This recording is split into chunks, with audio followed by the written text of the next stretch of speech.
The torts professional responsibility crossover question from February of 1993 is interesting for a number of reasons. This is the more common way that professional responsibility is tested, crossed over into another subject. This time, torts. Take a look at the call of the question. 1. What legal claims and defenses should be asserted in the suit by Petey against A. Owen and B. Teen, and how should they be resolved? Discuss. Well, we're dealing here with civil liability. Petey is going to have a theory of liability and a prayer for relief against each defendant. Typically, Owen stands for owner, and we'll see if that stands true in this fact pattern. 2. What breaches of professional responsibility, if any, have been committed by lawyer? Discuss. Well, here what we will do is examine everything the lawyer does and judge those acts based on our understanding of professional responsibility law. I find this question to be of particular interest because we are dealing with an insurance company defense lawyer, another attorney role that I have personally filled during my legal career. Go to the top of the question and let's review what happened together. In paragraph 1, we find out that Owen, in fact, is an owner, this time of a house with a backyard swimming pool. That meets all statutory requirements for installation and maintenance. Recently, we learn about Petey. He is our plaintiff. He attended a birthday party for Owen's 10-year-old son. After the swimming phase of the party was over, and Owen emphatically announced to all that the pool was closed and that the hired lifeguard had left. The question is that enough? I sense somebody is about to get hurt in this pool. Paragraph 2. While other children and their parents were inside Owen's house eating cake, Petey, our plaintiff, sneaked out and opened an unlocked door leading to the pool. All right, that lock was open, and that seems to be an act of negligence. Petey saw Teen, a 19-year-old, reading a book by the pool. Petey did not know that Teen was Owen's older son. But notice, this is an adult Teen. He wore a sweatshirt that had displayed on it in large print, City Pool Lifeguard. Paragraph 3. Teen observed that Petey, now in the pool, was a good swimmer. Though Teen had been given no responsibility by Owen, Teen told Petey to get out of the pool. Petey noticed the words on Teen's sweatshirt, but refused to get out. Teen then left to go to his city lifeguard job. Petey saw him leave, but remained in the pool. Well, here we see Teen's act of negligence. Teen should not have left this kid alone in a pool to face an uncertain destiny. Next, paragraph 4. From an upstairs window in the house, Owen saw Petey come out of the pool, balance on the edge with his back to the pool as if he intended to make a backward dive, lose his balance, hit his head on the edge of the pool, and then sink below the surface. Owen pulled Petey out of the pool and directed that an emergency squad be called. Petey suffered some permanent brain damage. So we know that we've got a plaintiff who has been injured, but clearly this is not a question about damages. This is a question, so far, about liability. Next, we see the last paragraph of the fact pattern. Petey has sued Owen and Teen through an appropriate guardian. Lawyer has been employed by Owen's insurance carrier, INSCO, to represent the defendants. Owen says he is overcome by grief and cannot recall what Petey was doing immediately before he hit his head. Now we get to the PR aspect of the question. Lawyer believes Owen is lying because Owen wants Petey to prevail in the lawsuit.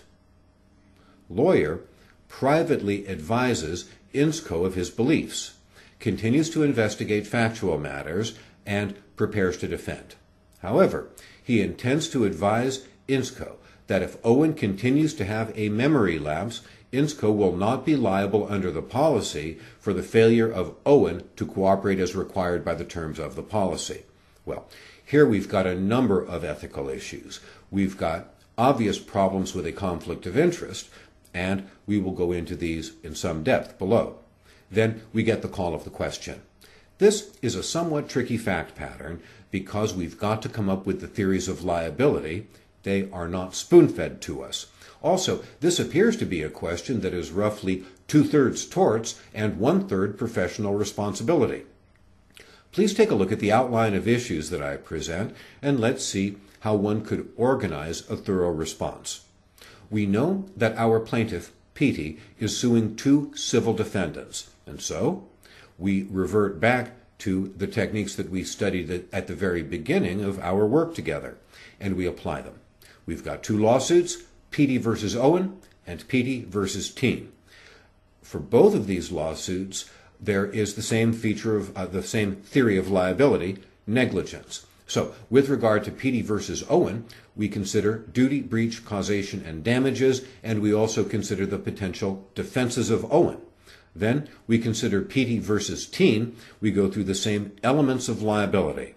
Next, we turn to the PR issues, and here we've got a very typical issue presented in a somewhat atypical fashion. Whom does this lawyer represent? The defendants or the insurance company? And by the way, this is an interesting topic that is the source of some litigation across the United States. And as one who is somewhat versed in insurance law, a great place to look is Florida. In Florida, some of these in-house counsel relationships have been badly shaken by ethical concerns. Have a look if you're interested academically. I realize that our job here is hardly an academic one. Our job is to prepare for the bar examination. And this fact pattern presents straightforward torts issues and subtle, interesting PR issues. So let's have a look at my answer and see how one could really flesh out a pretty well organized response to this question. Look at the very first thing that I write in the answer, right before we get into the negligence theory of liability. I lead with the facts. I indicate that Petey has suffered brain damage and that he is going to sue Owen for these damages based on negligence. I focus on duty, and again, I lead with the facts. I explain what Petey was doing at Owen's property, and I get into a tiny bit of real property law. Petey is a social guest, and that makes him a licensee. And that means that Owen owes Petey a duty of reasonable care plus a duty to warn. Also, Owen has a duty as a landowner to anticipated trespassers. Plus, I even find a line or two for the attractive nuisance doctrine, which is classically tested on the multi-state in swimming pool cases. So here again, we've got an example of an essay question which has some common use of language with the multi-state. So once we have established these duties, we move on to consider breach. And here I focus on Owen's conduct during the swimming phase of the party, and I indicate that Owen exercised reasonable care. There was a hired lifeguard, the pool met all of the statutory requirements, and Owen did his best to get everybody out of the pool when it was time to go inside and eat cake. See how I find a home for all of those details?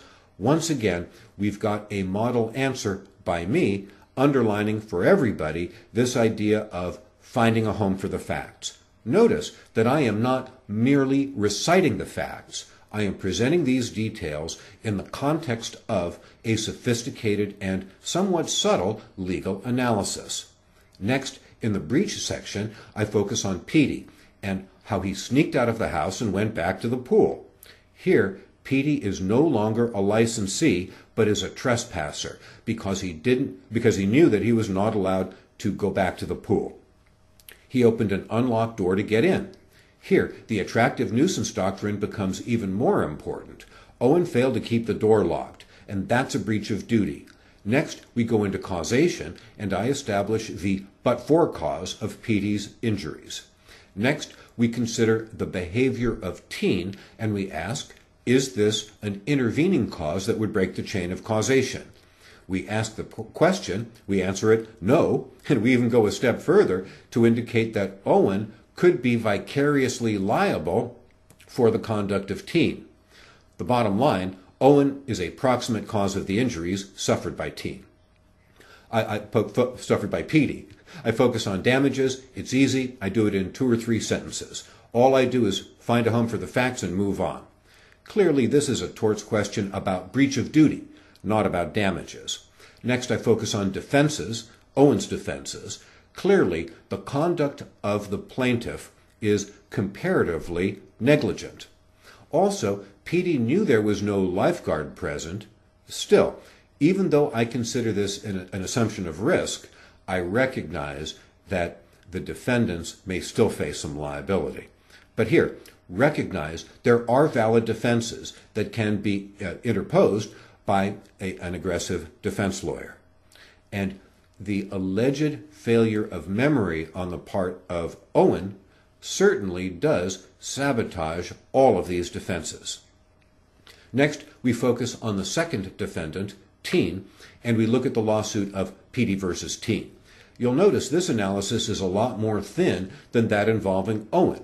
The reason is Owen has a lot more issues than Teen. I start off with duty, and I indicate up front that Petey did not know that Teen was Owen's other kid. I indicate that Teen had the sweatshirt on that said City Pool Lifeguard, and I indicate what Teen did, instructing Petey to leave the pool. That means that Teen has taken some responsibility for monitoring the activities around this pool. Also, Teen is a trained lifeguard. Technically, he's not on duty, but he has a duty to exercise reasonable care as a lifeguard under the circumstances presented here. The breach of duty was Teen's departure from the scene without making sure first that Petey got out of the pool and went back to the party. This falls below the standard of reasonable care, as I point out in my model answer. Next, we turn to causation. But for the carelessness of Teen, Petey would not have suffered his injury. Petey's carelessness is foreseeable to any trained lifeguard, and it doesn't break the chain of causation. 10-year-olds never should be allowed to use a pool by themselves. I conclude that Teen is a proximate cause of the injuries suffered by Petey. With damages, I just incorporate by reference to our concise analysis above, and under defenses, again, I incorporate by reference. There's nothing really new to say here. You certainly could have answered a sentence or two here if you were comfortable in so doing. My thought was we don't really have time. Incorporate by reference, focus our attention on where the points are, which in this question is the PR issues at the end of the fact pattern. So now let's focus on the conduct of the attorney and the attorney's potential liability for misconduct. Here again, I lead with the facts. I indicate that lawyer has been employed by Owen's insurance carrier to represent Owen and Teen. And a number of the acts by the lawyer may subject him to professional responsibility liability. First, I focus on the apparent dual representation and the conflict of interest.